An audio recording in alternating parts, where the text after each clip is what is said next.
Hi friends, welcome to my channel Maltesh vlogs. ನಾವು ಇವತ್ತು ದಾವಣಗೆರೆ ಜಿಲ್ಲೆಯ ಹರಿಹರ ತಾಲೂಕಿನಲ್ಲಿರುವ ಹರಿಹರೇಶ್ವರ ದೇವಸ್ಥಾನದಲ್ಲಿದ್ದೀವಿ. ಈ ದೇವಸ್ಥಾನವನ್ನು 1223ರಲ್ಲಿ ಹೊಯ್ಸಳ ಸಾಮ್ರಾಜ್ಯದ 2ನೇ ವೀರನರಸಿಂಹ ರಾಜನ ಸೈನಿಕ ಮತ್ತು ಮಂತ್ರಿಯಾದ polalva ಎಂಬವನು ಕಟ್ಟಿಸ್ತಾನೆ. ಮತ್ತು 1268ರಲ್ಲಿ 3ನೇ ನರಸಿಂಹರಾಜನ ಸೈನಿಕನಾದ ಸೋಮ ಎಂಬವನು ಸ್ವಲ್ಪ ಅಭಿವೃದ್ಧಿಪಡಿಸ್ತಾನೆ. ಫ್ರೆಂಡ್ಸ್, ನೀವಿನ್ನೂ ಸಬ್ಸ್ಕ್ರೈಬ್ ಆಗಿಲ್ಲ ಅಂದರೆ ಈಗಲೇ ಸಬ್ಸ್ಕ್ರೈಬ್ ಮಾಡಿ, ಪಕ್ಕದಲ್ಲಿರೋ ಗಂಟೆನೂ ಒಂದು ಸಾರಿ ಬಾರಿಸಿಬಿಡಿ. ಅದರಿಂದ ನೀವು ನನ್ನ ಎಲ್ಲ ವೀಡಿಯೋಸ್ ನೋಡ್ಬೋದು.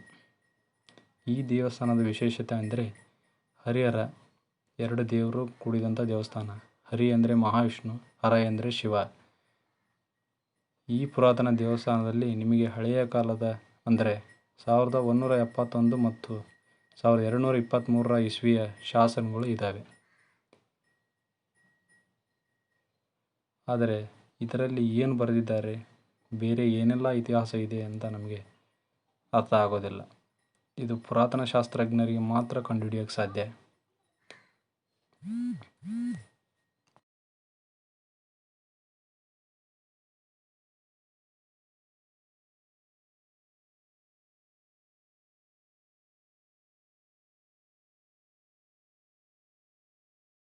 ಈ ದೇವಸ್ಥಾನದ ಇತಿಹಾಸ ಹೇಳಬೇಕಂದ್ರೆ, ಸ್ಥಳ ಪುರಾಣದ ಪ್ರಕಾರ ಗುಹಾ ಅಥವಾ ಗುಹಾಸರನೆಂಬ ರಾಕ್ಷಸ ಈ ಭಾಗದಲ್ಲಿ ವಾಸ ಮಾಡ್ತಿರ್ತಾನೆ. ಪೂರ್ವದಿಂದ ಉಚ್ಚಂಗಿದುರ್ಗ, ದಕ್ಷಿಣದಿಂದ ಗೋವಿನಾಳ, ಪಶ್ಚಿಮದಿಂದ ಮುದನೂರು ಮತ್ತು ಉತ್ತರದಿಂದ ಐರಣಿ ಇವನ ಕಂಟ್ರೋಲ್ನಲ್ಲಿ ಇರುತ್ತೆ. ಈ ಗುಹಾಸುರ ಹಿಂದೂ ದೇವರಾದ ಬ್ರಹ್ಮನಿಗೆ ತುಂಬ ಕಾಟ ಕೊಡ್ತಿರ್ತಾನೆ. ಇವನನ್ನು ಹರಿಯಾದ ವಿಷ್ಣು ಮತ್ತು ಹರನಾದ ಶಿವ ಒಬ್ಬರೇ ಕೊಲ್ಲೋಕೆ ಸಾಧ್ಯವಿರೋದಿಲ್ಲ. ಆಗ ವಿಷ್ಣು ಮತ್ತು ಶಿವ ಇಬ್ಬರು ಸೇರಿ ಹರಿಹರ ಎಂಬ ರೂಪ ತಾಳಿ ಭೂಮಿಗೆ ಬಂದು ರಾಕ್ಷಸನ ಕೊಲ್ತಾರೆ.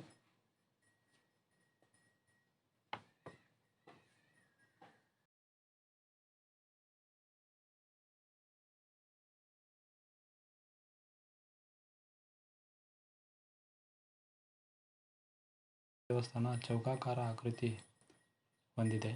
ಮುಖಮಂಟಪ ಲತೆ ಮಿಷನ್ನಿಂದ ಮಾಡಿರೋ ಪಿಲ್ಲರ್ಗಳಿಂದ ಒಳಗೊಂಡಿದ್ದು, ಸೀಲಿಂಗ್ ಕಮಲದ ಹೂವಿನ ಆಕಾರದಲ್ಲಿ ಇರೋ ಹಾಗೆ ಕಟ್ಟಿದ್ದಾರೆ. ನೀವು ಹಂಪಿಗೆ ಹೋಗಿದ್ರೆ ಅಲ್ಲಿ ನೋಡ್ಬೋದು, ಲತೆ ಮಿಷನ್ನಿಂದ ಮಾಡಿರೋ ಮಿಷನ್, ಹಳೆಯ ಕಾಲದ ಮಿಷನ್ ನಿಮಗೆ ಸಿಗುತ್ತೆ.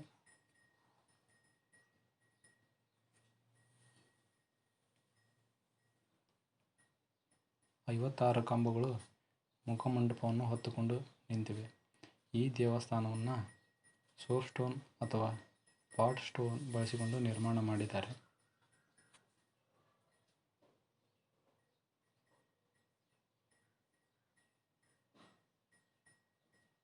ಫ್ರೆಂಡ್ಸ್, ಈ ವಿಡಿಯೋನ ಪೂರ್ತಿಯಾಗಿ ನೋಡಿ.